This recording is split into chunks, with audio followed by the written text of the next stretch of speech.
Origine, chapitre 23, au verset 1 à 6, c'est à cette époque, on voit ce récit dans Genèse 22.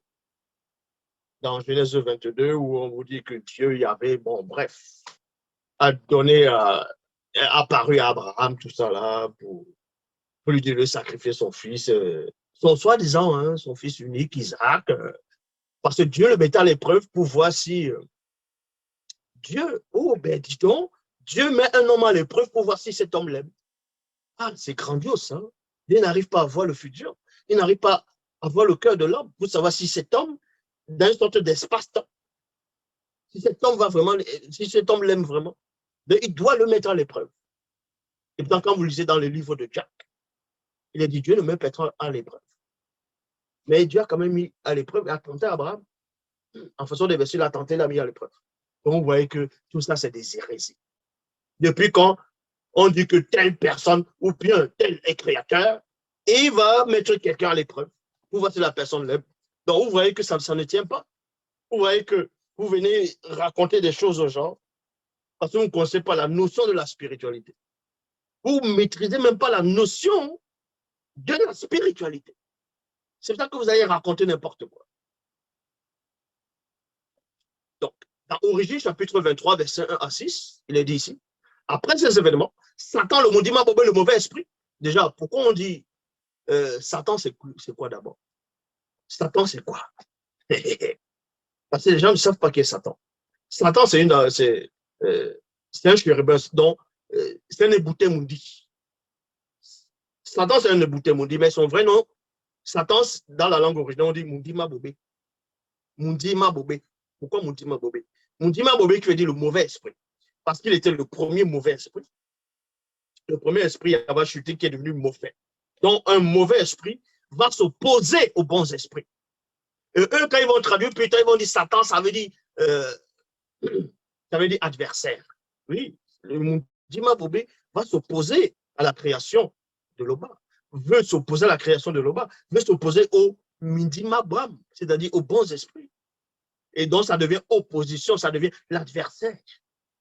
Mindima Bobé. Est-ce que vous comprenez? Donc, ça traduit plus tard, en faisant des langues, après, ça devient Satan, l'adversaire. Et le diable, l'accusateur. Donc, Satan, le Mindima Bobé, le mauvais esprit en chef. Oui, parce qu'il y a beaucoup de Mindima Bobé. Donc, on doit préciser que c'est lui qui est en chef.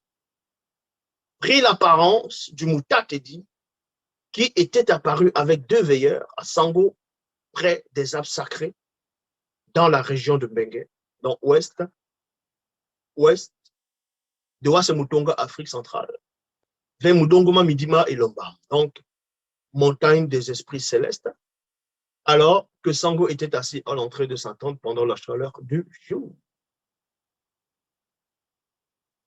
Il apparut à Sango et le séduisit et lui disant, en lui disant plutôt, Sango. Sango répondit, Newa. Donc, le voici.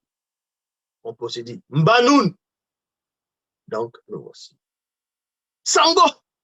Mbanoun. N'importe quoi. N'importe quoi. Ils viennent en Afrique, ils veulent que vous acceptez, vous achetez des choses, n'importe quoi, dans d'autres langues qui n'ont rien à voir avec les langues africaines. Vous devez accepter ça. Vous allez invoquer un soi-disant Dieu qui n'a rien à voir avec vos ancêtres. N'importe quoi. On va dire non, on a envoyé, il y a des prophètes, il y avait des prophètes noirs, il y avait des prophètes ceci, de telle race, de tel peuple, tout ça c'est faux, tous les prophètes étaient des noirs. Et Satan, le Moudima Bobé, le mauvais esprit, dit, prends maintenant Yololo, l'un de tes fils. Oh, dans les Bibles, on dit, prends maintenant ton fils Isaac, ton fils unique, n'importe quoi. Depuis quand Isaac est le fils unique d'Abraham? Prends maintenant Yololo, l'un de tes fils, et offre-le à Loba comme une offrande à brûler sur une des collines que je te dirai. Dans Genèse 22, on vous dit que c'est Yahvé Adonai, Jéhovah Elohim, qui vient tenter Abraham. Dans d'autres, soi-disant religions aussi, c'est les dieux qui viennent aussi faire la même chose à Abraham.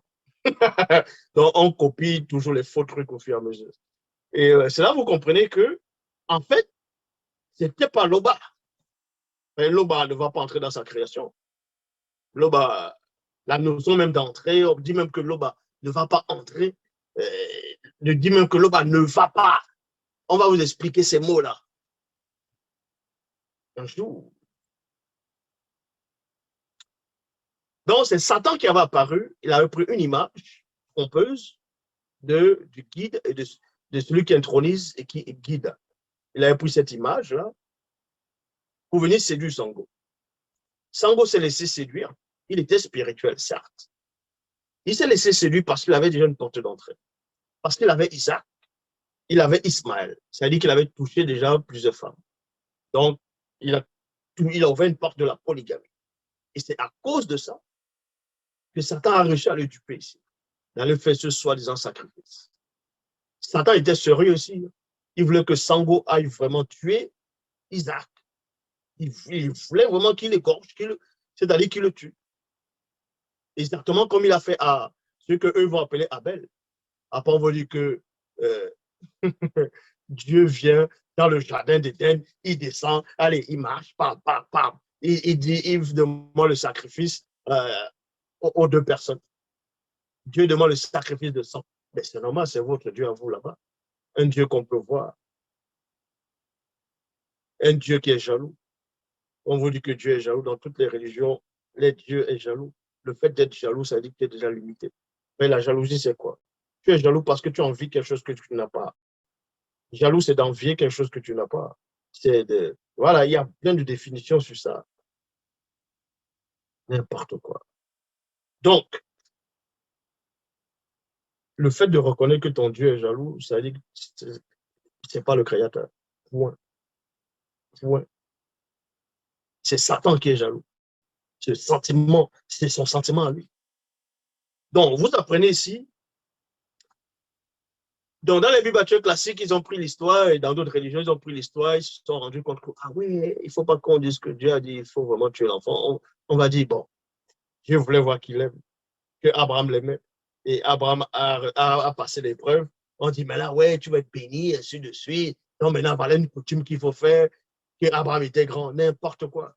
Depuis quand tu es le créateur, tu vas tenter un homme, tu vas tenter ta créature pour voir si ta créature t'aime. C'est-à-dire que tu ne peux pas voir le futur. Tu n'as pas la notion de l'espace-temps.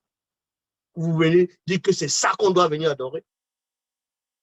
Oh, on n'est pas au 3e siècle ou bien peu importe les dates. Hein. C'est fini cette notion-là. Ici, là, c'est la spiritualité. Vous devez transcender vos consciences. Arrêtez vos bouquins, vos trucs qui ne servent à rien.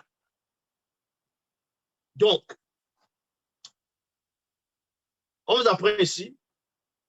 Le lendemain, Sango se leva tôt. Il fendit le bois pour le sacrifice. C'est là son Essel, donc c'est-à-dire l'âne, son âne.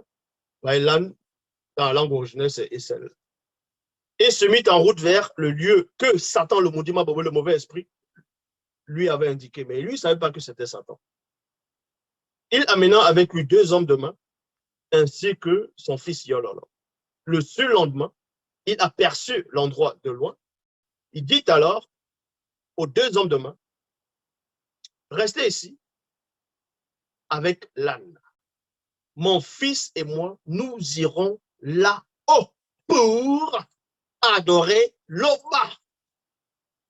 Parce que tout le monde, à l'époque de Sango, toute la terre savait qui était Loba.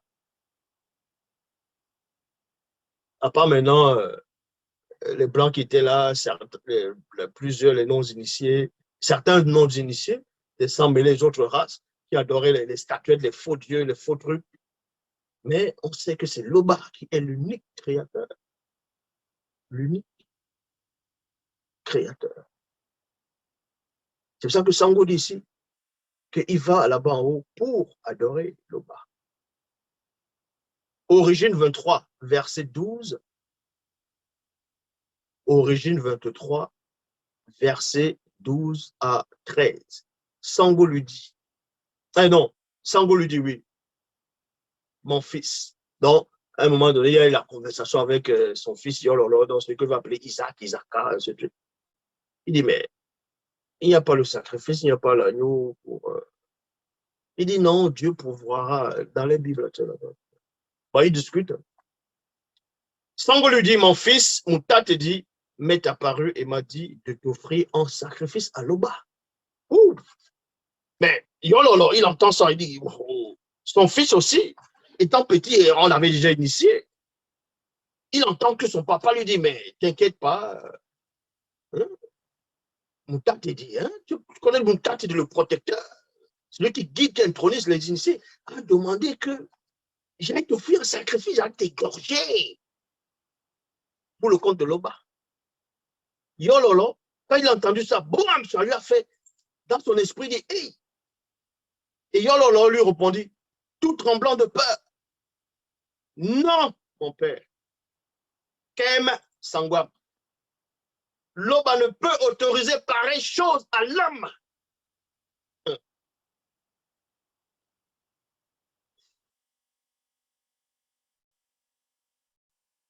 Comment, soi-disant, Dieu va te mettre la notion du meurtre dans ta tête, juste pour te tester, pour te tenter. Il te met la notion du meurtre. Tu allais égorger quelqu'un. C'est-à-dire que Sango Abraham accepte cette notion d'aller tuer. Or, quand tu acceptes quelque chose, tu acceptes quelque chose, c'est-à-dire que tu as déjà commis l'acte.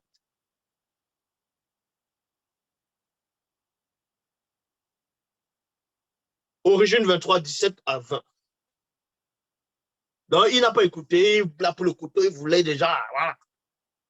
Mais, dans Origine, chapitre 23, verset 17 à 20, mais à l'instant même, la véritable entité apparut à Sango et l'interpellant. Sango, Sango. Oui, donc, et répondit Sango, je t'écoute, Nesengawa. Nesenga. Nesengawa. Moutate de lui ordonnant, ne porte point la main sur l'enfant, ne lui fais aucun mal, car tu as été trompé par Satan, le Moudima, le mauvais esprit. Maintenant, ils vont venir écrire la même scène, ils vont trafiquer, ils vont dire, ah, je sais maintenant que tu m'aimes. Donc, avant, Dieu ne savait pas qu'Abraham l'aimait. Il a fallu que Abraham passe par l'épreuve, par la tentation, venant de Dieu, en disant, ah, je sais maintenant que tu m'aimes. Donc, Dieu ne savait pas ça. Yo, yobo, yobo, yobo, yobo, yobo. Et c'est de ça que vous voulez qu'on aille adorer. Un créateur qui ne sait pas tout.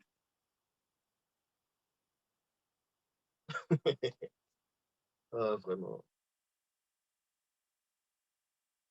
Et ton fils Yololo a bien pénétré cela. À l'instant même, Sango fut libéré de l'influence de Satan, le Moudim, de Satan, et pleura amèrement à cause de ce qu'il a voulu faire à son fils et parce qu'il s'est laissé duper par Mégare, à cause de la porte d'entrée de la polygamie.